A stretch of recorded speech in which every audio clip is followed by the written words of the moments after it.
आज व्यू 360 में अफगानिस्तान से अमरीकी फौज की वापसी का आगाज, अपनी तारीख की तवील तरीन जंग से अमरीका ने क्या सीखा। दिल्ली फसादात, तबाही के निशानात में सुलगते कुछ सवाल। अगर सरकार चाहती कि वायलेंस रोकना है, उसी टाइम पे कपिल मिश्रा को अरेस्ट करके अगर मॉब वहां से हटा दी होती तो कोई वायलेंस नहीं होती। और कराची का एक खास स्कूल जो मोज़े अमराज से लड़ने वाले बच्चों को खुशामदीद कहता है। वॉइस ऑफ अमेरिका के वाशिंगटन स्टूडियो में आप सबको खुशामदीद। व्यू 360 के साथ मैं हूँ सारा जमान। अमेरिका की तवील तरीन जंग का इख्तिताम शुरू हो चुका है। अफगानिस्तान से गैर मुल्की फ़ौजी अब वापस जा रहे हैं। पहले मरहले में अफगान सूबे हिलमंद और हिरात में कायम अमरीकी फ़ौजी अड्डे खाली किए जा रहे हैं। हिलमंद को तालिबान के गढ़ों में से एक जगह समझा जाता है और वहाँ अमरीकी फ़ौजियों ने 18 सालों के दौरान सख्त तरीन लड़ाइयों का सामना किया। 29 फरवरी को दोहा में अमरीका और तालिबान के दरमियान होने वाले मुआहदे के तहत अमरीका आइंदा 4 माह के दौरान अफगानिस्तान में कायम अपने 20 में से 5 फ़ौजी अड्डे बंद कर देगा, जबकि फ़ौजियों की तादाद भी तकरीबन 12,000 से घटाकर 8,600 कर दी जाएगी।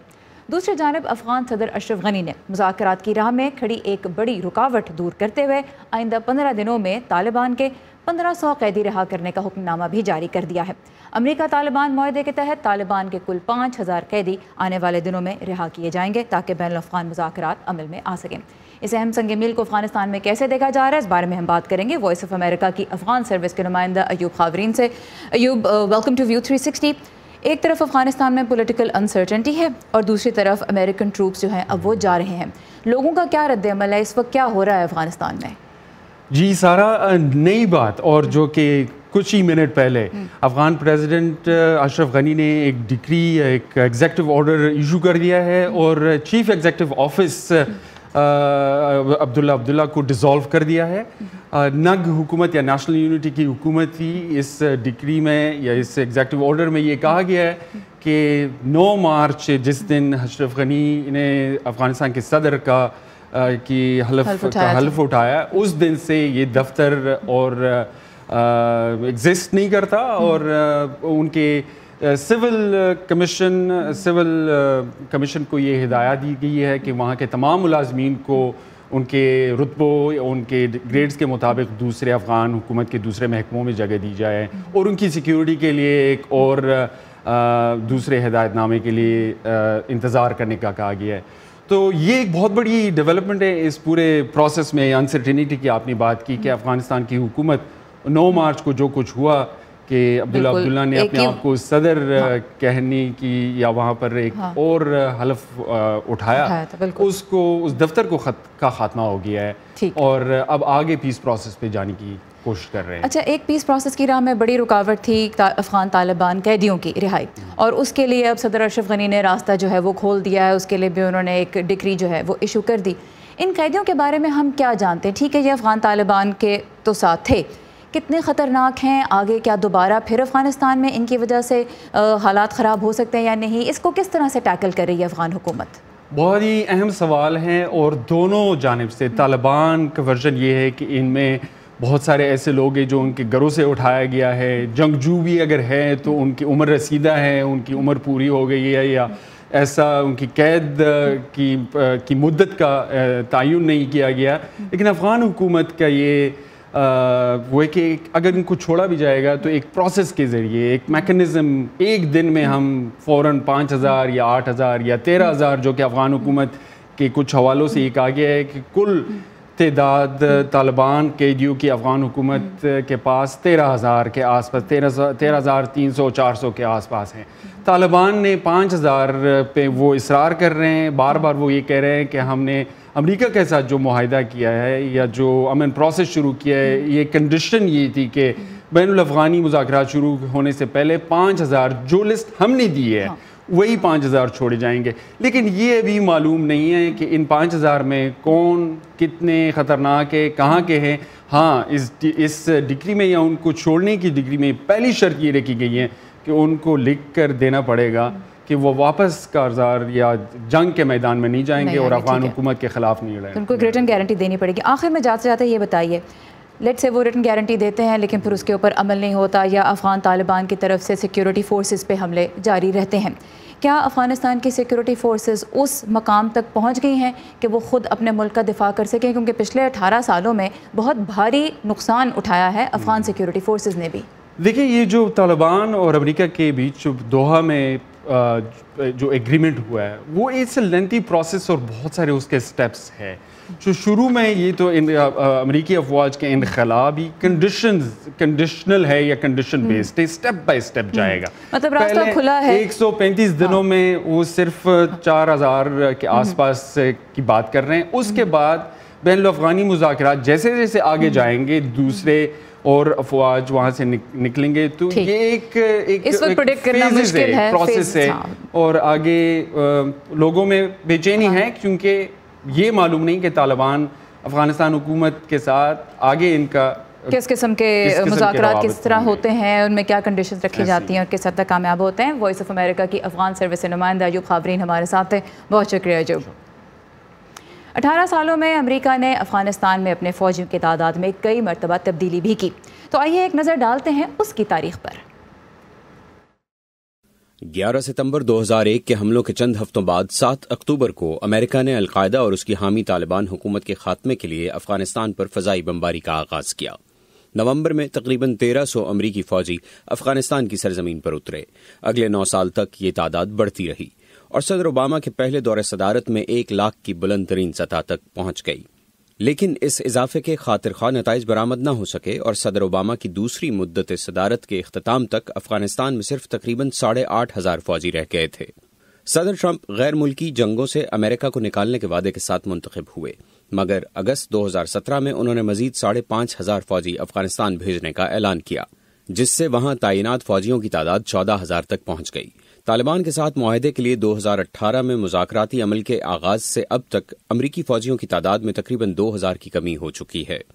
इस वक्त अफगानिस्तान में मौजूद 12000 अमरीकी फौजियों की तादाद आइंदा 4 माह में कम होकर 8600 रह जाएगी। अफगानिस्तान की तवील जंग से वाशिंगटन ने क्या सीखा और आगे की उसकी हिकमत अमली क्या होनी चाहिए, इस बारे में हम बात करेंगे साबिक अमरीकी नायब वज़ीर ख़ारिजा बराए जनूबी एशिया एम्बेसडर रिचर्ड बाउचर से, जिन्होंने 2006 से 2009 के दरमियान पाकिस्तान, अफगानिस्तान और भारत के लिए अमरीकी ख़ारिजा पॉलिसी की क़यादत की। Ambassador Boucher, thank you very much for joining view 360। First I want to get your take, how big is this moment for the United States that the 18-year-old war is gradually coming to an end and troops are coming back? Well, it is a big moment. I think most Americans are ready to have the troops come home. We don't want to leave a mess in Afghanistan. On the other hand, we haven't really been able to solve all its problems by being there. So I think most everybody thinks it's time for American troops to come home, and that these agreements will provide that a basis for doing that. So ambassador Boucher कहते हैं कि यकीनन अमरीकियों के लिए एक बड़ा लम्हा है कि अफगानिस्तान से फ़ौजी वापस आ रहे हैं, क्योंकि अमरीकी भी अब यही चाहते हैं कि उनके फ़ौजी वापस आएँ। बहुत से मसाइल अभी भी अफगानिस्तान में हैं जिनको हल नहीं किया जा सका, लेकिन बहरहाल अमरीका ये भी नहीं चाहता कि वहाँ पर बहुत ख़राब सूरत हाल को छोड़कर वापस आए। So when you say that America doesn't want to leave a mess and it wasn't able to solve a lot of problems, what should the US response be this point forward if we see that political crisis in Afghanistan takes a bad shape, or Taliban continue to fight the security forces, or if the intra-Afghan dialogue fails? Well, I think fundamentally the Afghans are going to have to solve those problems themselves. What you have right now is everybody is doing something to move the process forward. Not everything required, not everything that the other side wants, but everybody's trying to move things forward. Some prisoner releases, some ceasefires, some troop withdrawals. And as long as everybody keeps moving forward, there's going to be a lot of disconnects to attend to, but I'm confident that people will try to make things happen. So ambassador Boucher कहते हैं कि अब अफगानों को खुद हल निकालना होगा अपने मसाइल के, और जब तक मामलात को आगे मुस्बत तरीके से बढ़ाने की कोशिश की जाती रहेगी, मुज़ाकरात की कोशिश की जाएगी, तो उससे मामलात का हल निकलेगा ही। But ambassador Boucher, how much involved should the US be in this process from now on?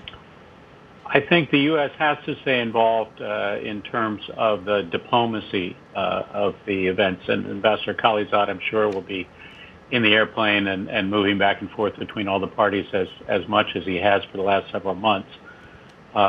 But I think gradually the military aspects of the U.S. involvement has to go down. We can't pretend to be able to solve Afghan's political problems, neither within the government or between the government and the Taliban. And our main priority right now should be trying to get them to create the conditions so that they can talk to each other.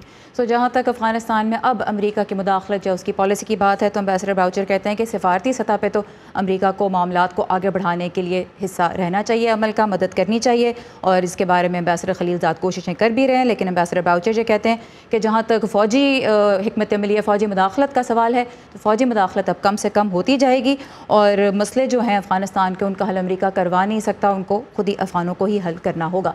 So ambassador Boucher, last but not the least, the international criminal court allowed the investigation of possible war crimes in Afghanistan which could have been committed by the US or Afghan security forces or the Taliban. Now, Secretary Pompeo has very strongly rejected this decision. How do you think all the sides should be held accountable? Well, I think first and foremost, the sides have to hold themselves accountable. And the United States and the United States military have a very strict and clear tradition of investigating and holding soldiers and commanders accountable for excesses, for events that should not have occurred that involve criminal acts. So I think for the United States part that there is discipline within the U.S. forces. There is very careful adherence to the rules of war. As far as other parties go, it's been much more difficult to hold them accountable. The United States never supported the International Criminal Court. We always felt that there had to be a different strategic framework for it, a different international framework for it. And I remember, from the negotiations when it was created, we tried to get some amendments made to how it operated, and we couldn't. So I don't think we put a lot of stake in the International Criminal Court as the enforcement mechanism, but I do think the United States holds itself accountable. हम यहाँ पे अपने नाजरीन को भी बताते चलें कि जो इंटरनेशनल क्रिमिनल कोर्ट है उसने हाल ही में ये इजाज़त दे दी उसके ट्रिब्यूनल ने कि जो इन्वेस्टिगेटर हैं उनके वो इस बात की तहकीकात करें कि अफ़गानिस्तान के 18 साल की जंग में अमेरिका, अफ़गान तालिबान और अफ़गान सिक्योरिटी फोर्सेस की जानिब से क्या वॉर क्राइम्स कमिट हुए या नहीं। और अमेरिका ने इसकी बड़े सख्त अल्फाज में सेक्रेटरी पोम्पेओ ने मुखालफत की है। अमेरिका ICC का रुकन भी नहीं है। एम्बेसडर बाउचर ये कहते हैं कि अमेरिका ख़ुद अपना एहतसाब कर सकता है, इसके लिए यहाँ पे मैकेनिज़म्स मौजूद हैं। हाँ, दीगर जो इस जंग में मुलव्वस पार्टीज़ थीं जैसे अफ़गान तालिबान या अफ़गान सिक्योरिटी फोर्सेस, उनके एहतसाब का जो निज़ाम है वो एक मुश्किल काम है उसको वज़ा करना। और जहाँ तक अमेरिका की बात है वो चूँकि इसका रुकन भी नहीं है और अमेरिका ने ICC में कुछ उसके निज़ाम में तब्दीलियाँ लाने की कोशिशें माजी में की लेकिन वो नहीं हो सकी। लेकिन बहरहाल वो कहते हैं कि अमेरिका अपना एहतसाब खुद कर सकता है। And before we end this segment, I just want to ask you, you were part of the policy making apparatus. What are some of the lessons learned from this war? What can Washington do differently moving forward? Boy, there's some major lessons. And the biggest one, I think, is that we can't do this for others. The point of stability in Afghanistan is for the Afghan government to be able to deliver benefits to the people. And having American aid workers, American NGOs, foreign contractors go in and deliver assistance to the people. I mean, it's nice. They get schools, they get some things, but it doesn't create stability, and we need to have a much more serious attitude about helping the government build its own structures to deliver. But what about the decision? But what about the military aspect? What about the decision to send troops halfway across the world and then try to chase an elusive enemy for 18 years? Yeah, well, I think you have to keep your eyes on the reasons we went. We went to get Al-Qaeda out of Afghanistan and to make sure they couldn't attack us again. Once that was achieved, we should have stopped. We should have turned it over to the Afghan government, said you have to build a government, you have to build stability here. We shouldn't have gone chasing everybody in Afghanistan with a gun. Thank you very much. और जहाँ पे हम बताते चलें कि ambassador voucher का कहना है कि जो सबक इस जंग से सीखे गए हैं, एक तो ये है कि अमेरिका दूसरे मुल्कों में इस्तेहकाम नहीं ला सकता। वो माली मदद या मुख्तलिफ सड़कें बनाना, स्कूल बनाना, इस चीज़ों में मदद तो दे सकता है, लेकिन इस्तेहकाम लाना अफ़गानिस्तान की अपनी हुकूमत का काम है। और जहाँ तक किसी दूसरे मुल्क में जंग की बात है तो एम्बेसडर बाउचर ये कहते हैं कि अलकायदा का ख़ात्मा जो था वो अमेरिका का गोल था, और जब ये गोल हासिल हो गया था तो अमेरिका को वापस आ जाना चाहिए था और फिर अफ़गान हुकूमत को तमाम जो मामला थी उनकी लीडरशिप उसके हाथ में होनी चाहिए थी। Ambassador Boucher, once again we really appreciate your time. Thank you very much for speaking to us. Thank you very much. Afghanistan, Pakistan और दुनिया भर से ताज़ा तरीन खबरों के लिए आप जब चाहें लॉग ऑन कर सकते हैं facebook.com/VOA उर्दू के पेज पे, जहां हम बहुत से दिलचस्प फेसबुक लाइव इंटरव्यूज़ भी आपके लिए लेके आते हैं अहम मौज़ूआत पे। इसके अलावा ट्विटर पे हमारा हैंडल है @urduvoa। भारतीय दारुल हुकूमत दिल्ली में फसादात की आग तो ठंडी हो चुकी है, लेकिन नई मालूमात सामने आने का सिलसिला अब भी जारी है। दिल्ली के अक़लियती कमीशन ने मुतासरा इलाकों का दौरा करने के बाद वॉइस ऑफ अमेरिका को बताया है कि उन्हें सबूत मिले हैं कि फसादात मुनज़्ज़म साजिश के तहत किए गए और इसके लिए बाहर से 1,500 के करीब लोग बुलवाए गए, जिन्होंने फिर चुन चुन कर मुसलमानों के घरों और कारोबारों को नुकसान पहुँचाया। दिल्ली की पुलिस अब तक इस वाक़े से मुतल्लिक 650 से ज़्यादा मुकदमात दर्ज कर चुकी है, जबकि तकरीबन 1800 अफराद ज़ेर हिरासत हैं। ये 1950 के बाद शहर के बदतरीन हिंदू मुस्लिम फसादात माने जाते हैं। ऋतुल जोशी ने यह जानने की कोशिश की कि दंगों से किसका फ़ायदा हुआ और किसका नुकसान। दंगों की जद में आए नॉर्थ ईस्ट दिल्ली के इलाकों में फिलहाल हालात ठीक नजर आते हैं। फसाद की आग बुझ चुकी है, लेकिन तबाही के निशानात में ये सवाल अब भी सुलग रहा है कि आखिर ये सब हुआ कैसे।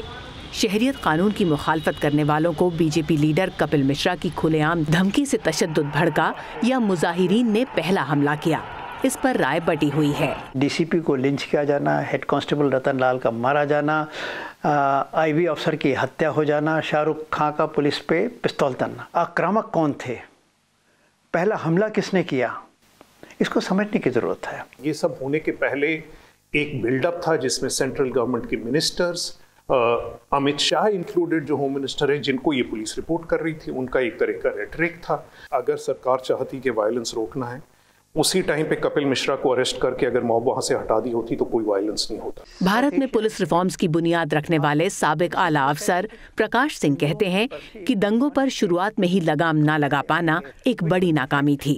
सिस्टमिक फेल्योर था। अगर आप ऐसे सुपरफिशियल व्यू लेना चाहें तो पुलिस का फेल्योर था ही, क्योंकि पुलिस को जो तात्कालिक कार्रवाई करनी चाहिए थी वो नहीं किया और शुरू में कुछ हेजिटेशन था, कुछ ढुलमुल था। फौरी तौर पर दंगा भले ही CAA के बारे में हुआ, लेकिन माहिरीन मानते हैं कि इसकी जड़ मजहब की बुनियाद पर होने वाली सियासत है। फॉल्ट लाइंस तो इस सोसाइटी में बहुत देर से कुछ हद तक एग्जिस्ट करती हैं, पर इस तरह से जो शरेआम लोग जिस तरह से बात करते हैं, जो एक्शन ले रहे हैं, वो पिछले 4-5 साल में हुआ है। इन दंगों का भी ये नतीजा है कि आप देखिए कम्युनल पोलराइजेशन को इस देश में एक बूस्टर शॉट मिला है लिटरली। दंगों के सियासी नफे नुकसान का हिसाब इंतखाब करेंगे, लेकिन इनकी कीमत आम आदमी रोज चुका रहा है। आदमी का दूसरे आदमी से विश्वास उठ गया हमारा। यहाँ हम तो सब यहाँ मिलजुल के काम रहते थे, कम से कम हजारों आदमी डेली रहते थे हम यहाँ पे। अभी यहाँ से 4 आदमी दिख रहे हैं हम। ये जो भाईचारा है ये खत्म होता हुआ नजर आ रहा है। इससे जो नुकसान हुए हैं, लोगों की जान गई है, जान वापस नहीं आ सकती, नुकसान की भरपाई हो जाएगी। दंगे करवाने वाले ना ये और लोग होते हैं, ये चले जाते हैं करवा के, लेकिन दिल के अंदर जो वो होता है ना, ये शीशा टूट जाता और दरार आ जा तो वो बहुत मुश्किल से भरता। Ritul Joshi, voice of America, Delhi. Bharat में शहरियत कानून के नतीजे में पैदा होने वाले बहरान पर वाशिंगटन की भी नज़र है। अमेरिका के कमीशन बराए बैनुल-अक़वामी मजहबी आज़ादी ने इस कानून पर सख्त तहफ़्फ़ुज़ात का इजहार करते हुए कहा है कि इससे भारत में मुसलमानों के हुकूक बड़े पैमाने पर सल्ब होने का ख़तरा है। हमारे लिए ये इंतहाई अहम है कि हम इस पर तवज्जो दें कि भारतीय हुकूमत किस तरह शहरियत के कानून को इस्तेमाल करते हुए मजहबी अक़लियतों के हकूक सलब कर रही है, और ये बात खतरे की अलामत है और इशारा कर रही है कि जुल्म और बर्बरियत में इजाफा हो रहा है और इसे बिल्कुल नज़रअंदाज नहीं किया जा सकता। अमरीकी सेनेट में समाअत के दौरान कमीशन के अरकान ने कहा कि भारत में हुकूमत की जानिब से शहरियत के कानून को मजहबी हम आहंगी में रुकावट डालने के लिए इस्तेमाल किया जा रहा है। समाअत में शामिल इंसानी हुकूक के कारकुन और मुबसरीन का यह कहना था कि मोदी हुकूमत एक ख़ास तरीके से शहरियत के कानून को इस्तेमाल कर रही है, जिससे तशद्दुद का माहौल पैदा हो गया है।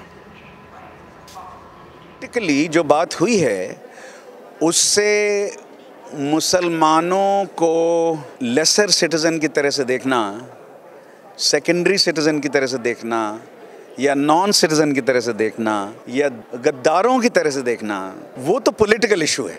NRC हो या ना हो, NRC अगर होता है तो बहुत बड़ी बात हो जाएगी, उससे ख़तरे बहुत बढ़ जाएंगे। अब अमरीकी कमीशन बराए बैनुल-अक़वामी मजहबी आज़ादी भारत से मुतल्लिक़ अपनी रिपोर्ट और तजावीज़ अमरीकी कांग्रेस और अमरीकी महकमा ख़ारिजा को पेश करेगा। भारतीय हुकूमत का मौक़िफ़ यह है कि NRC से मुसलमानों के शहरी हुकूक को कोई नुकसान नहीं पहुँचेगा। अब एक मुख्तलिफ मौजू की जानिब आते हैं। कैंसर और HIV जैसी मूजी बीमारियों से लड़ना कोई छोटी बात नहीं, लेकिन लोगों के मनफी रवैये इस लड़ाई को और भी बड़ा और मुश्किल बना देते हैं, ख़ास तौर पर छोटे बच्चों के लिए।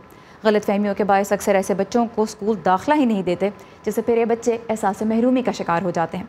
सिद्रा डार आज हमें ले जा रही हैं कराची के एक ऐसे स्कूल में जहाँ सिर्फ वो बाहिम्मत बच्चे ही पढ़ सकते हैं जो इन बीमारियों के खिलाफ जंग लड़ रहे हैं।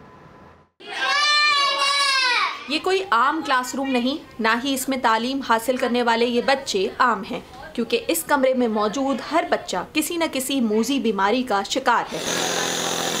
8 साला इश्तिहार अली उनमें से एक है जो सरतान के खिलाफ जंग लड़ रहे हैं। कोयटा से आने वाले इश्तिहार अली कराची के इंडस अस्पताल में गुज़श्ता 11 माह से ज़ेरे इलाज है और अभी इलाज मुकम्मल होने में कई माह मजीद लग सकते हैं। बीमारी के सबब पढ़ाई का सिलसिला रुक चुका है, इसलिए इश्तिहार अस्पताल के अहाते में कायम स्कूल में ज़ेरे तालीम है। पहले पराशिना में स्कूल नहीं पढ़ता, कोयटा में फिर आ गया, फिर अल मुस्तफ़ा में पहले सरकारी में था, फिर उसके बाद प्राइवेट में आ गया है ना। फिर 3 दफ़ा फर्स्ट आया, थोड़ा ये बीमार हो गया हम, फिर कराची आ गया। ड्राइंग करते, बुक्स पढ़ते, कहानी सुनता है, इधर सब कुछ अच्छा है। मैं जब पढ़ूंगी बड़े को पायलट बनूंगा। ये एक बच्ची है, प्यारी सी नाम उसकी। ये किसी अस्पताल के अंदर बनाया जाने वाला मुल्क का पहला स्कूल है, जिसका नाम इंडस के सितारे रखा गया है। इस स्कूल में किंडरगार्टन से क्लास 2 तक के बच्चों को बिला मुआवजा मियारी तालीम दी जा रही है। यहाँ बच्चों की तालीम के साथ साथ उनकी ज़हनी नशोनुमा का भी ख्याल रखा जाता है, ताकि वो अपनी बीमारी का मुकाबला हौसले से कर सके। हमारा बुनियादी मकसद है कि बच्चों की तालीमी सिलसिले में रुकावट ना पैदा हो, क्योंकि जब बच्चे प्रोलॉन्ग डिजीज़ के साथ या क्रॉनिक इलनेस के साथ हमारे पास आते हैं तो सबसे पहले उनके साथ प्रॉब्लम ये होती है कि डॉक्टर कम से कम 2 साल के लिए उनका स्कूल बंद हो जाता है। तो 2 साल क्या अगर बच्चा 1 महीना भी ना पढ़े तो वो काफ़ी पीछे हो जाता है। अंदरूनी सिंध की 15 साला किरण रफीक HIV की मरीज़ा हैं। ये बीमारी उन्हें बचपन में खून की मुंतकली से हुई, जिसके बाद उन्हें मुआशरे की बेहिसी और बुरे रवैये ने मजीद कमज़ोर कर डाला। मेरे अब्बू मुझे लेके जाते थे दाखिला करवाने कि इसको भाई मेरे बेटी है, भाई इसको ये बीमारी है कि इसको रख लें आप।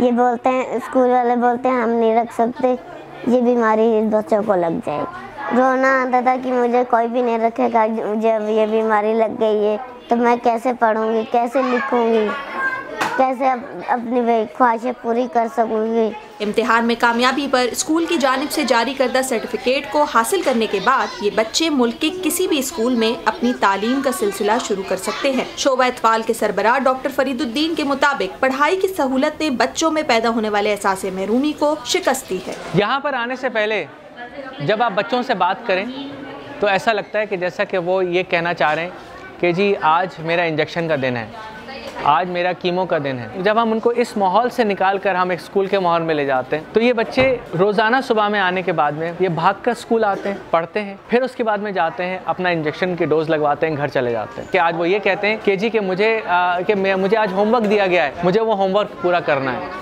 कीमोथेरेपी, इंजेक्शन, दर्द, दवा तो अब मामूल बन चुका, लेकिन अधूरे रह जाने वाले होमवर्क को पूरा करने की बेताबी अब इन बच्चों की जिंदगी में शामिल है। तकलीफ बहुत बड़ी है, लेकिन इन बाहिम्मत बच्चों के सामने बीमारी को शिकस्त देने का हौसला उससे भी ज़्यादा बड़ा है, क्योंकि अब इनका सफ़र वार्ड से घर नहीं बल्कि स्कूल के उस क्लासरूम तक का है जहां इनके बेहतर मुस्तकबिल का ख्वाब इनका मुंतज़र रहता है। सिद्रा डार, वॉइस ऑफ अमेरिका, कराची। हमारी दुआ है कि इंडस के सितारे हमेशा जगमगाते रहें। इसी के साथ ख़त्म होता है व्यू 360। सारा ज़मान को इजाज़त दीजिए। खुदा हाफ़िज़।